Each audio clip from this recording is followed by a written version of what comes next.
Well, it's finally here this week. U2 is finally coming to Michigan. And fascinating article in the Grand Rapids Press by John Sienkiewicz, and he is on the other end of our line this morning on short notice. We sure appreciate that. Thanks for being available. Oh, good morning. No problem. Everybody's really looking forward to this show, that's for sure. It's been more than a year in the coming. Yeah, I mean, it was supposed to be this weekend last year, and then Bono had back troubles, and I remember being in East Lansing on that night and saying, oh, you couldn't have asked for a better weather night than this. It was absolutely perfect. And my friend Pat Gillespie says, we got to hope this happens next year. I haven't looked at the forecast, but it's rain or shine, right?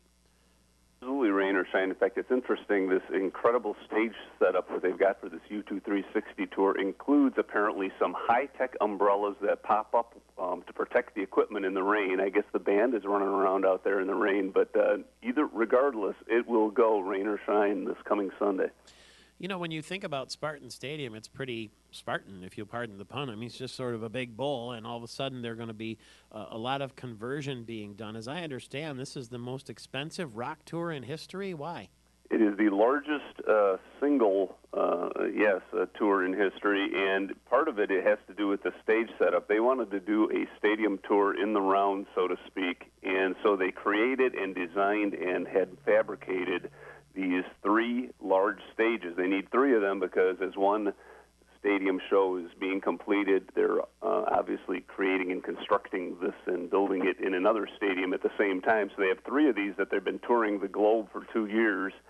And, of course, it includes a 54-ton video screen, which is the largest video screen ever toured on a rock concert setting, which apparently is a circular sort of conical shaped screen. It's got takes 110 trucks for them to be hauling this thing around, or 200 trucks, to tour this thing around the globe. So this is a great production with, hundreds of touring crew members and truck drivers, and then, of course, you've got all the people that have to be there at the stadium itself to sort of service the crowd. So it's definitely a huge thing, and as I understand it, it's probably worthwhile because they have like two stages essentially where the band can get out into the crowd and sort of be right amidst the stadium fans themselves. So it's really quite the impressive undertaking, and it's going to wrap up here in about a month. So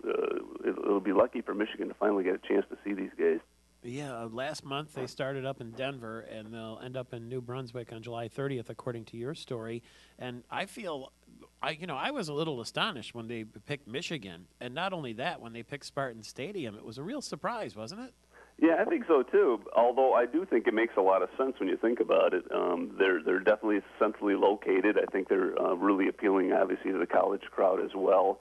And I do think that, they've been playing these stadiums filled with 60 to 70,000 people. So in a lot of ways, I think it's an interesting idea, and I'm hoping that it'll come off quite well. Yeah, I mean, There's still tickets available, as a matter of fact.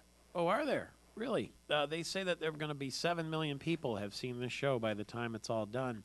And, when you look at the list of world cities that U2 plays, I mean, usually they're pretty glamorous places. And then all of a sudden you put East Lansing in there. It makes us all feel good here in Michigan. That's right. It's actually kind of an interesting idea. I think it's great. And I do think that, they've obviously looked at this. What they did is they toured all these stadiums before they decided to put this huge production in there to make sure that they could accommodate this size of a stage and this size of a tour. So obviously they did their homework ahead of time, and Spartan Stadium fit the bill. It's going to be at 7 o'clock, June 26th, that Sunday at Spartan Stadium. Tickets are still available. And you talk about it being, in your article in the Grand Rapids Press, a giant art experience. What do you mean by that? Always combine sort of an artsy sort of view, especially with the video screens that are above the stage. They're gigantic, and they include a lot of art elements in their presentation, as well as political sort of messagery as well. That's part of the package you get with U2. Have you ever seen a U2 concert? I haven't. I've seen them the only time I saw it was a 3D concert in a theater. So this is my first chance to see them too, since it's been a long time since they've been to Michigan.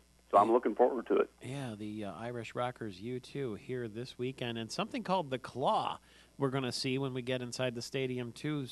Some giant thing that supports the speakers and the screens and all the rest.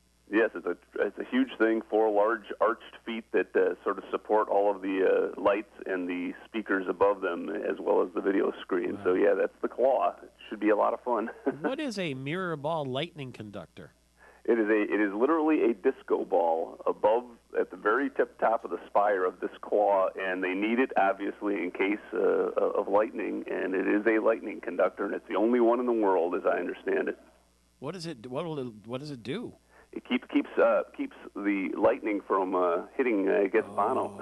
I see. Which I guess could only be a good thing. He's kind of a lightning rod sometimes himself, isn't he? Exactly. When it comes to rock and roll, that's true. What's the best show you've ever seen? Oh, that's difficult to say. I also, it's kind of interesting. This is such a huge production, but quite often I've found that some of the most intimate shows tend to be some of the best, whether it's, Buddy Guy coming to Meyer Gardens this week here in Grand Rapids, or if it's a larger production like Roger Waters when he toured The Wall last year. They're much different than each other, but they also have a lot to recommend them. So, yeah, I've seen an awful lot of good shows. It's really difficult to pinpoint one that tops the rest of them. But this one, U2 show, definitely in terms of production, should be near the top. Thanks for the chat this morning. We'll find you at the Grand Rapids Press and at mlive.com. It's John Sienkiewicz who will be there at U2. I will be there, too. And, again, I'm told there's no tailgating, so it's not going to be like a football Saturday. You got to mind your P's and Q's, and I presume no booze in the stadium either because it's a college facility, but U2 will be there, and the word from John is it's going to be bigger than fans can even imagine. Michael Patrick Shields, Michigan's Morning Show.